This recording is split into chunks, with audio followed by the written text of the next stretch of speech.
Hey guys, Rev Rush here. This past weekend I went to my first Pokemon competition and honestly placed pretty well. So here I'm going to describe the team I used, describe some strategies, and show some battles, of course. So without further ado, I'm going to talk about note taking. At a Pokemon tournament, you're allowed to take notes, kind of like this. You're allowed to have a blank sheet of paper and write down some notes, put down the names of the Pokemon that are on your opponent's team. This is really helpful in the fact that you can see who your Pokemon leads out first, and it can remind you what Pokemon your opponent has brought out, and that can help you later on in the game. Like, who does he have left? Let me check my notes here. Alright, he has that. Cool. And you can write down some moves, abilities, especially in a best 2 out of 3 scenario. That's really helpful to remember what your opponent's bringing and think, how can I lead against this team and help myself out? So now, without further ado, the team. We brought a Primal Groudon. It's one of the best Pokemon out there due to the fact that it has Desolate Land, giving it only one weakness when its Desolate Land is up, and that's ground. It does have a 4 times weakness to water, but as long as Desolate Land is out, we are good to go. This guy has Flamethrower, Eruption, Earth Power, and Protect. Eruption's full health, does a lot. Flamethrower is nice because it doesn't get the drop from Overheat does. And Earth Power is good against opposing Primal Groudons. This guy's a quiet nature, which reduces his speed, and he has 0 speed IVs. I got him EV'd already with the HP and special attack full, and I'm like, you know what? It works for me. I have no reason to change it. This is my Kangaskhan. It's from my 2015 season. It's pretty typical. Mega Kangaskhan still does well in this format. It's running Double Edge, which does a nice amount of chip damage, especially to the primals, maybe doing about 75% damage. It's running Low Kick, which is still helpful against opposing normal types. Fake Out can stall your opponent and help out. And Sucker Punch is good for some priority to maybe get a little bit of damage off and maybe do an Eruption or something powerful. This here is your standard Xerneas set. Timid, plus speed and full special attack. Full power and speed is what we want here. He's running typical moves except for the Grass Knot, which is very helpful against Primal Kyogres, which you'll see later. And the rest are Moonblast, Dazzling and Geomancy. Then we have our Gengar. This guy, Shadow, what do you call it, is one of my favorite Pokemon. He's running Taunt, which helps stop opposing Smurgles and anything else trying to set up, do a Swords Dance or anything. Like Xerneas. Xerneas is Geomancy. Sludge Bomb is good against fairies. Protect, and Icy Wind. This is a very neat move as it lowers the speed of both Pokemon, and with all the dragons and flying type Pokemon around, it's very useful nowadays. He's just fast as well, a timid set, just to do damage and try to stay alive as long as he can. This Crobat here, he's running Lumberry, which helps protect against Smurgle's Dark Void, and I can let off a Brave Bird, which does a lot of damage in conjunction with Super Fang, because just Super Fang is what many Crobats have, but Brave Bird allows you to do a little more damage than just Super Fang can. Tailwind is to boost our speed and get us faster than our opponent, and Quick Guard's a neat move which blocks priority but never was used. He's a jolly set, so he's also speedy and full attack. Lastly, we have our Intimidator, our Mega Salamence. He's running Draco Meteor, does a lot of damage to opposing dragons, drops your special attack though.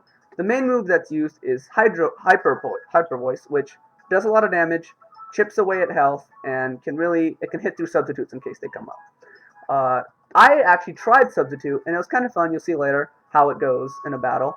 And then Hydro Pump was kind of fun in case that I was against a Primal Groudon in the field, and I could Hydro Pump him and take him out in one hit. Never honestly worked out that way, and that's fine. So, now we're on to our first battle here against Saphira. They brought a Scizor, a Primal Kyogre, Xerneas, and Cloyster. They also had an Amoonguss and a Hitmontop in the back, which I was kind of curious about. Haven't seen too many of those around, so I didn't know what to honestly expect. So, without further ado, let's go on into the battle. Seeing how this battle is going to go, it's going to have a tough one. It's really not my best battle, honestly. I kind of make some bad plays. He brings out his Cloyster and a Xerneas, and I'm thinking, shoot. One of them can Shell Smash, and the other one can Geomancy. So I bring out my Gengar first, and my Primal Groudon. Here's where I kind of make a misplay. I'm thinking to myself, he's going to switch into Kyogre and stop my Eruption. But I might just try to Erupt anyways. I have my Gengar who knows Taunt to try to stop one of these two Pokemons on the field. I figure he's going to try to Geomancy, but I guess incorrectly, and his Kyogre comes out. And this is where I sadly, now that it dawns on me, I learned that his Cloyster, it's skill linked, of course, and it has its Choice Scarf, which allows it to go faster than any of the other opposing Pokemon on the field. And this really comes back to hurt me later on in the game, because Icicle Spear does a lot of damage even without that Shell Smash boost. It's actually going to hit 5 times, and it's going to do enough to sadly take down and sack my Gengar on the first turn, which really is bad. And having known that he's going to switch in Kyogre, I should have done something different, but instead I tried Eruption, and it's going to fizzle out in the rain, very sadly. So here I'm thinking, shoot, what am I going to do? That's my shiny Kangaskhan, Reddit. It was luck, really. I'm going to switch out my Groudon so I can keep the fire later, the Desolate Land ability. And I'm going to bring in my Xerneas, who's going to have a better chance against both of these Pokemon here. I'm going to Mega my Kangaskhan, and I'm thinking, well, Kyogre is going to have more of a damage output than Cloyster, right? So I'm going to try to fake him out. He reads me pretty well here and goes for the Protect. And sadly, I try to fake out that Kyogre, and that does nothing. He's then going to Icicle Spear me, which does a lot of damage, again. With 5 hits from Icicle Spear, I don't know if it dawned on me that it was Scarfed. I'm like, ooh, it's fast and does a lot. 5 Icicle Spear hits honestly bring me down to half health, and then again, it's Scarfed, so it goes for another Icicle Spear, and with those 5 hits, it's going to now get rid of my Mega Kangaskhan, putting me in a really bad spot here, because now I'm stuck with just my 2 more Pokemon left, my Groudon and my Xerneas. I'm going to Dazzle Gleam, which is going to do enough to at least take down the Cloyster, but it doesn't do much to the Kyogre, honestly. That Kyogre is going to Thunder. I guess, not sure, maybe he's going for a Paralyzation here, but he gets a Thunder off. Luckily for me, no paralyzations. Remember, in the rain, Thunder always hits 100% accuracy. I'm going to bring in my Desolate Land ability, but he still has 2 Pokemon in the back with that Scissor now. Even though Desolate Land's here, it doesn't matter too much because he can switch out his Kyogre and bring back in his other Pokemon, who I believe... what was the name? Right, his Xerneas. He's going to bring back in his Xerneas, and that means he can bring in Kyogre later. So, he's going to very surprisingly Mega his Scissor, which is odd because I usually see him with Lumberry or something, so I wasn't ready for this. I'm like, hey look, a Mega Scissor, which is problematic for my Xerneas, obviously. He's going to protect it, probably to preserve it and make it last another turn while the Desolate Land is out. I'm going to Grass Knot his Xerneas, which does a little bit of damage, better than Moonblast or Dazzling Gleam. And then I'm going to Erupt, in case that I could have hit the Scizor. But a full health Eruption is enough to take down his Xerneas, putting us at 2-2, but Kyogre is going to come back out, bring out that Primordial Sea, and that's going to be kind of almost seal up the game for us, because now we can't use fire types anymore, and all we got is Earth power. I'm going to protect my Groudon, trying to see if I can live an extra turn, while his Mega Scizor goes for a Bullet Punch, and Mega Scizor is quite the beast, honestly, and it takes down my Xerneas at a little over half health in 1 hit. He's going to try to Origin Pulse, and here I'm like, shoot, not much I can do, but I'm going to try my best to see what I can do. And that's going to be game for me, very sadly. And that marks a loss 2-0 for the first game, sadly enough. So round 2, pairings over, I'm like, cool, I'm going to go run over there. And sadly for me, which isn't the best for me, I do get a bye, so that's an automatic win. Cool, right? But in many ways it's not, because it doesn't help you in the pairings later if you do well, because a bye kind of counts as a win against no one. It doesn't have as much weight.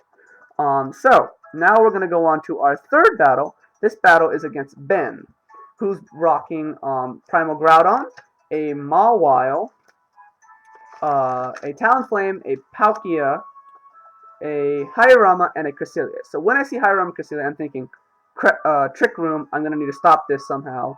So what can I do to take down a Cresselia in 1 hit in case it comes out? With that in mind, I am going to bring out my Crobat and my Primal Groudon first, so in case I can Super Fang and do a lot of damage. He brings out his Palkia, who can also set Trick Room, and a Talonflame, which is nice. It has Taunt and Priority Brave Bird and whatnot. It's not a bad Pokemon to have on the field. My Primal Groudon's ability is going to activate, which is great for me. It helps me out. He doesn't have anything to stop my Groudon, like Kyogre or anything, so that's a plus for me. Desolate Land's going to activate, and I'm thinking, well, I'm going to try to stop the Palkia at least. So what I'm going to do here is I'm going to Super Fang that Palkia and bring it down to half health, thanks to Super Fang. He's going to taunt me, I guess, in case of any potential Tailwinds or anything else I could bring out. Since my Primal Groudon's so bulky, he's actually going to tank this Earth Power, leaving me with about 60, 56, 51 HP, and I'm going to Earth Power, and thanks to Super Fang, I'm able to take down this Palkia and put me at an, wait, he's left with 1 HP, of course. So I protect, because I don't want to get Brave Birded by that opposing Talonflame, and then I'm going to just Brave Bird that Palkia on the opposing side of the field in case it had more than 1 HP, because Super Fang can take down an opponent with 1 HP, but it's best to just Brave Bird, lose a little bit of damage, 1 HP, and risk that. So now his Primal Groudon's coming out, and I'm thinking to myself, shoot, it's going to be faster, because I have a negative speed Groudon who does best in a Trick Room scenario, and I mean, I could have EV'd differently, but I didn't have enough time, so I just kind of went with it. I'm going to switch him out and replace him with someone who might be able to intimidate because he has Rock Slide or Precipice Blades or anything. So I'm going to bring in my Salamence, who's going to get a free Intimidate off on the Brave Birding Talonflame in case he tries to target either of my Pokemon, which he does go for a Brave Bird on what was the Groudon spot. It's going to do quite a bit of damage even with that Intimidate, bringing me down to half health, and does a little bit of damage to himself, and we see that he has a Life Orb, which is what many Talonflames carry. I'm going to go for a Super Fang onto that Primal Groudon, bringing down its HP down to half, because that's what I wanted to do to help me out. He sees that, goes for a Flamethrower, knocking out my Crobat in 1 turn. That's fine. I kind of thought he was going to be sacked. The best Pokemon I can bring out right now is my Xerneas, due to the fact that it has some fairy moves and it can last against a Primal Groudon best on my team. My Groudon's not going to do best against another Groudon. He's going to taunt me in case of the offhanded Geomancy, which is fine by me because I'm thinking he's going to taunt me. So I'm going to go for Grass Knot, a very helpful move because Moonblast, Dazzling Gleam can't hurt Groudon. Grass Knot can. And with a Hyper Voice, I'm able to take down both the Groudon and the Talonflame. Now, this puts me at a 3-to-1 advantage against our opponent, who's bringing out a Mawile, which is fine by me. Intimidate's going to come off, and it doesn't hurt Xerneas or Mega Salamence. So here I'm kind of thinking to myself, what should I do? And I'm like, maybe I should play around in case he targets the Xerneas with an Iron Head. Maybe I'll substitute and keep my Mega Salamence alive a little bit longer. So I'm going to go for the substitute. Putting in the sub, which is fine. And I'm going to go for Dazzling Gleam just to see Dazzling Gleam or Moonblast does more, because I can't do much. Grass Knot's really not going to do much either, so I might as well go for the same attack type bonus. He Iron Heads my Salamence, oddly enough, maybe trying to get rid of it in case of the Flamethrower. So that gives me 1 free turn setting up. He's going to sucker the Salamence here, taking it right out, and that's fine.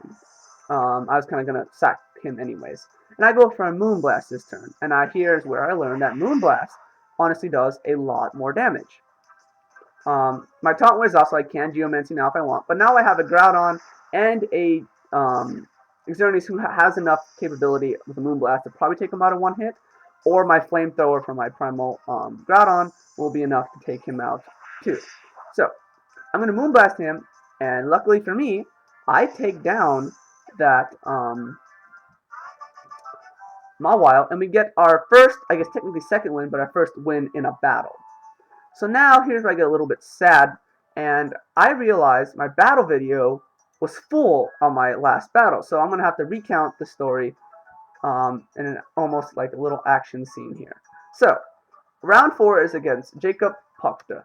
He's bringing a Crobat, a Landorus T, a Liepard, a Primal Kyogre, an Amoonguss, and a Mega Rayquaza. And I'm still bringing the same team, you know, Mega Kangaskhan, Groudon, Mega Salamence, Xerneas, a Gengar, and my Crobat. And I'm thinking to myself, how am I going to beat this team? What would be good here? I end up deciding on these 4, and let me explain why. Gengar here knows Icy Wind. there are 4 Pokemon, these 4 right here, that are weak to ice. And with an Icy Wind, I'm able to stop the speed of a lot of these Pokemon, because about lowering the speed of at least 5 of these will have a nice effect and maybe give me a speed advantage. Xerneas is a good choice if I can get a free Geomancy off. I can really be in a nice set, a nice advantage, especially against a Mega Rayquaza, and Intimidate in the back in case I have to face Landorus T, Crobat, or Mega Rayquaza, who's usually a physical attacker, and Primal Groudon to negate the Primordial Sea ability if it comes out. So, first turn, he leads with a Crobat and a Landorus T, while I lead with my Gengar and my Xerneas. He goes for a taunt on my Xerneas, which is fine by me. I planned on that. I honestly didn't use Geomancy too much. So I get off a free Icy Wind onto his Landorus T and his Crobat, which is pretty nice. It brings that Landorus down to the red. And with that, I'm able to I go for a Moonblast on the Landorus T, figuring I want to get that Landorus T off the field as soon as possible. Crobat can't usually damage me as much. And with the combination of Icy Wind, Moonblast, I'm able to take down the Landorus T, where he then sends in his Primal Kyogre next. And I'm thinking, alright, I want to take down the Primal Kyogre, so let's see how much damage I can do to it. And I can't Geomancy due to the fact that I've been taunted. So, I go for a Sludge Bomb onto that Primal Kyogre. Well, he goes for a Tailwind with his Crobat. And then I Grass Knot. And unfortunately for them, fortunately for me, I get a critical hit with that Grass Knot. And what that means is that Primal Kyogre goes down.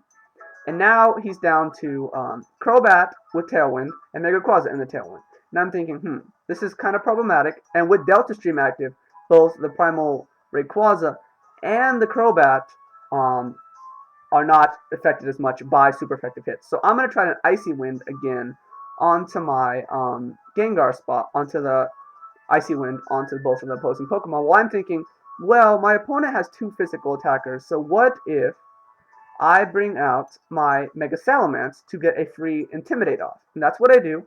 He goes for a Dragon Ascent onto my Gengar spot, bringing me down the Sash, and he goes for a Super Fang on the last turn.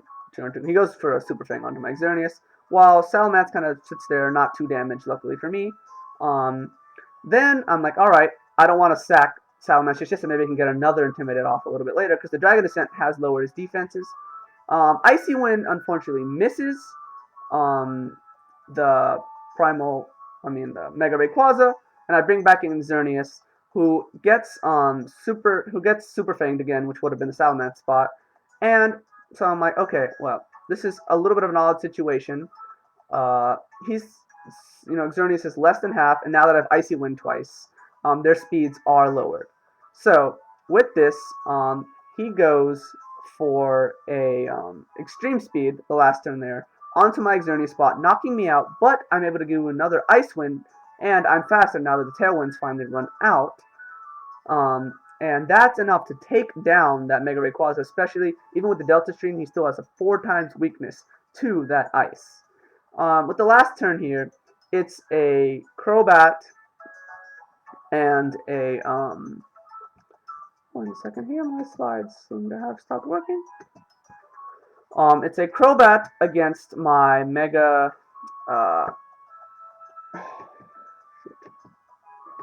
technical difficulties here, folks. I'm so sorry about that.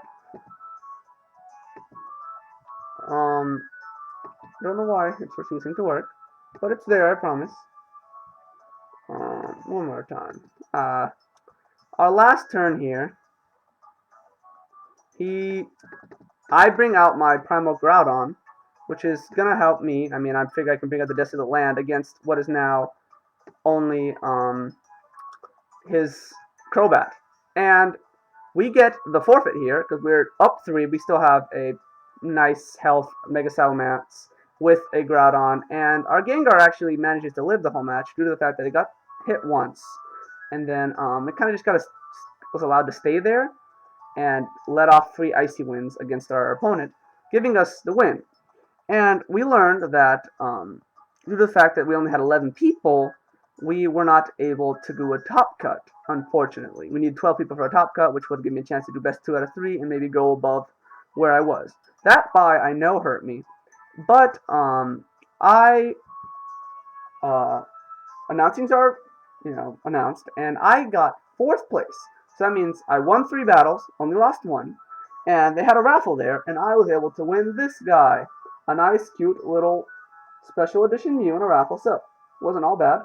Not only did I get 4th place at my first Pokemon championship competition, I got some championship points and a free Mew. As always, if you like the video, make sure to like it, and if you like to subscribe, please do, and I'm always up for a battle, so just hit me down below in the comments. Thanks for stopping by, everyone.